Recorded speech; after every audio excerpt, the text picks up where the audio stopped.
गोरखपुर नाम का एक गांव हुआ करता था। उस गांव में ज्यादा लोग नहीं रहते थे। उस गांव में एक गर्भवती विधवा औरत रहती थी। उस औरत का नाम कमला था। कमला अपने घर में अकेली रहती थी। उसके पति की सारी जायदाद उसके नाम हो गई थी, पर सभी गांव वाले उस औरत को मनहूस औरत समझा करते थे और सभी उससे नफरत किया करते थे। एक बार कमला राशन की दुकान पर खाने का सामान खरीदने जाती है। भैया जी, जरा 1 किलो दाल चावल देना। अरे हाय हाय हाय हाय हाय हाय, अरे मनहूस औरत, मेरी दुकान में अपशुगन करवाने आ गई क्या? हैं? चल जा यहाँ से, मैं कुछ नहीं देने वाला हूँ तुझे। भाग भाग यहाँ से, चल जा, निकल। भैया जी, ऐसा मत कहिए, मैं गर्भवती हूँ, मुझे खाने की बहुत जरूरत है, मुझे खाना दे दीजिए। दुकानदार कमला को वहां से धक्के मारकर भगा देता है। तभी कमला रोते रोते उस गांव के किन्नरों के इलाके में आ जाती है। गांव वाले किन्नरों को उसी इलाके में रखा करते थे, क्योंकि वो लोग किन्नरों को पसंद नहीं करते थे और उनके इलाके में रहने से मना करते थे। तो किन्नरों ने उसी गांव में अपना एक इलाका बना लिया था। जब किन्नर लोग देखते हैं कि एक गर्भवती महिला रोते रोते उनके इलाके में आ गई है, तो सारे किन्नर कमला के पास जाकर उसका हाल पूछने लगते हैं। क्या हुआ बहन, तुम्हारी गर्भवती अवस्था में इतनी बुरी हालत कैसे है? तुम रो क्यों रही हो? तुम डरो मत, हम तुम्हें कोई नुकसान नहीं पहुंचाएंगे। तुम शांत होकर सब बताओ कि हुआ क्या है।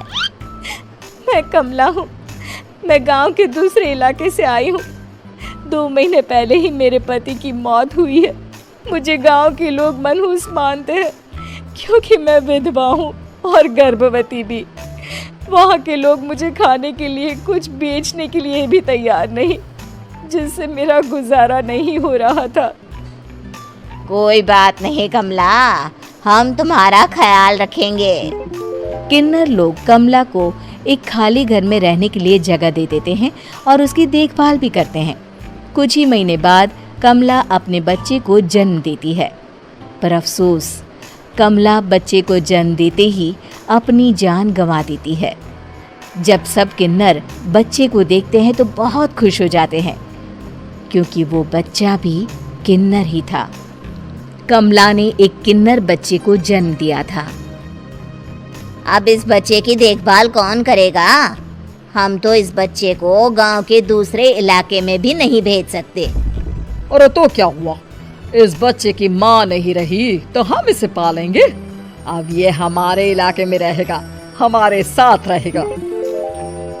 फिर वो किन्नर उस किन्नर बच्चे को गोद ले लेते हैं, उसका नामकरण कराते हैं। उस किन्नर बच्चे का नाम शक्ति रखा जाता है। देखते ही देखते शक्ति बड़ी होने लगती है। उसके रंग रूप बहुत सुंदर थे। वो बहुत सुंदर किन्नर दिखती है। एक दिन शक्ति एक किन्नर से पूछती है, माँ जी सुनिए ना, ये गांव के दूसरे इलाके में भी तो लोग रहते हैं, तो हम वहाँ क्यों नहीं जाते? हम उनसे अलग क्यों रहते हैं? शक्ति, क्योंकि वो लोग हमारे जैसे नहीं, वो लोग हमें पसंद नहीं करते, इसीलिए हम उनसे अलग रहते हैं। क्यों? वो हमें क्यों पसंद नहीं करते? मुझे एक बार उस इलाके में जाना है, मैं एक बार वहाँ जाकर घूम कर आऊं।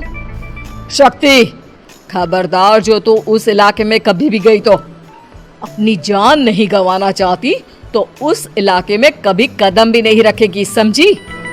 इतना कहकर वो किन्नर वहां से चली जाती है। शक्ति उस किन्नर की बात सुनकर बहुत रोती है। माँ जी, ऐसा कैसे कह सकती है? उन्होंने इतनी सी बात के लिए मुझे इतना डांटा। अब तो मैं उस इलाके में जरूर जाऊंगी। फिर एक दिन शक्ति गांव के दूसरे इलाके में चुपके से जाती है। ये लोग तो हमारे जैसे ही इंसान हैं, तो ये हमसे नफरत क्यों करते हैं? जब शक्ति उस इलाके में पहुंचती है तो गांव के सारे आदमी उसके रूप से मोहित हो जाते हैं। वो लोग ये अंदाजा नहीं लगा पाते कि वो किन्नर है। शक्ति की सुंदरता देखकर सारे गांव वाले उसकी तारीफ करने लगते हैं। तभी गांव का चक्कर लगाने गांव के जमींदार का बेटा हर्ष वहां पहुंचता है। हर्ष भी दिखने में बहुत सुंदर होता है। जब हर्ष ने शक्ति को देखा तो वो भी उससे मोहित हो गया और जब शक्ति की नजर हर्ष पर पड़ी तो वो हर्ष को देखकर मोहित हो गई। आपको पहले कभी इस गांव में देखा नहीं। इस गांव में आप नए हैं क्या?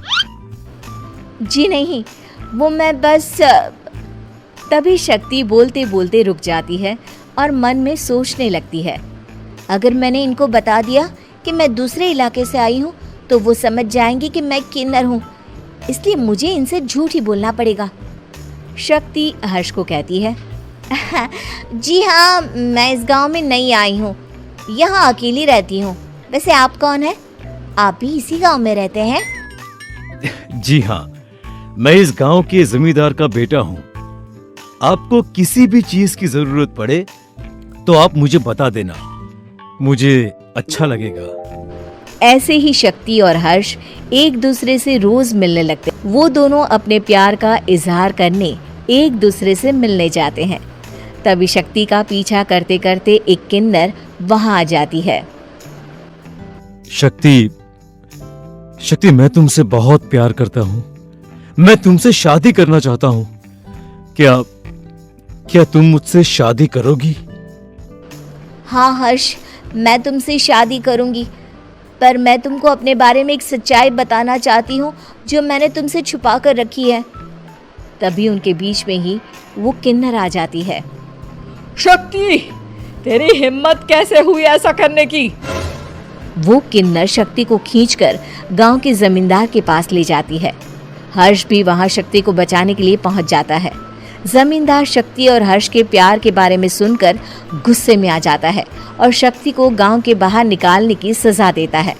शक्ति ये बात सहन नहीं कर पाती और कुएं में कूदकर अपनी जान दे देती है। जमींदार हर्ष की शादी गांव की एक लड़की से करवा देता है, पर हर्ष इस शादी से खुश नहीं होता। शक्ति अपना बदला लेने के लिए मरने के बाद किन्नर चुड़ैल बन जाती है। अब मैं इन गांव वालों को नहीं छोड़ूंगी, अब इनसे मैं अपने प्यार का बदला लूंगी। किन्नर चुड़ैल गांव वालों को परेशान करना शुरू कर देती है। एक बार वो रात को गांव के खेतों में पहुंच जाती है और वहां आग लगा देती है। सारी फसल जल के राख हो जाती है। जब एक आदमी रात को उठकर देखता है कि खेत में आग लग गई है तो वो वहां पहुंच जाता है। वो देखता है कि खेतों के बीचों बीच एक किन्नर चुड़ैल खड़ी है और वहां खड़े होकर ताली बजा रही है। गांव वाला किन्नर चुड़ैल को देखकर बेहोश हो जाता है। जब सुबह उस आदमी को होश आता है तो वो सीधा जमींदार के पास जाता है। अरे जमींदार साहब, अरे वो किन्नर चुड़ैल ने मेरी सारी फसल जला दी। अब मैं क्या करूंगा, क्या होगा मेरा? जमींदार चुड़ैल किन्नर का नाम सुनते ही सब कुछ समझ जाता है। अब वो बहुत डर जाता है। उसी रात को जब जमींदार डर के मारे अपने कमरे में सो नहीं पाता, तभी वहां अचानक से किन्नर चुड़ैल आ जाती है। किन्नर चुड़ैल जोर जोर से जमींदार के आगे खड़ी होकर हंसने लगती है और ताली बजाने लगती है। जमींदार उस डरावनी किन्नर चुड़ैल को देखकर बहुत डर जाता है। तूने मेरे साथ बहुत बुरा किया, अब मैं तुझे जान से मार दूंगी। नहीं नहीं नहीं नहीं नहीं, मुझे माफ कर दो, मुझे मत मारो। मैं कभी ऐसा दोबारा नहीं करूंगा। अब तुम जो बोलोगी वही मैं करूंगा। ठीक है, मैं चाहती हूँ कि किन्नर इलाका गांव के इलाके से जुड़े और गांव का कोई भी आदमी किन्नर समाज से द्वेष ना करे, उससे नफरत ना करे, नहीं तो मैं सारे गांव को मार दूंगी। और तुम गांव में एक नया कानून बनाओ कि अगर किसी ने भी किन्नर समाज को हानि पहुंचाने की कोशिश भी करी या इनसे भेदभाव करने की भी कोशिश करी तो उनको कड़ी से कड़ी सजा मिलेगी। हाँ हाँ हाँ हाँ, मैं ऐसा ही करूंगा। तुम जो बोलोगी वो मैं करूंगा, पर मुझे जाने दो प्लीज। तब वो किन्नर चुड़ैल वहां से चली जाती है। गांव का जमींदार किन्नर चुड़ैल का कहा मानते हुए दोनों इलाकों को एक कर देता है और नया कानून भी लागू कर देता है।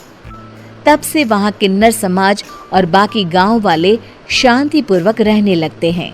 तो मेरे प्यारे दोस्तों, कैसी लगी आपको हमारी कहानी? कमेंट करके जरूर बताएं और इसे अपने दोस्तों के साथ शेयर करें। और हाँ, अगर आपने अभी तक हमारे चैनल को सब्सक्राइब नहीं किया तो जल्दी से नीचे लाल कलर का बटन दबाकर सब्सक्राइब करें और बेल आइकन दबाना ना भूलें, ताकि आप ऐसे ही नई मजेदार कहानियाँ देख सकें। तो दोस्तों, तब तक के लिए अपना ध्यान रखिए। धन्यवाद।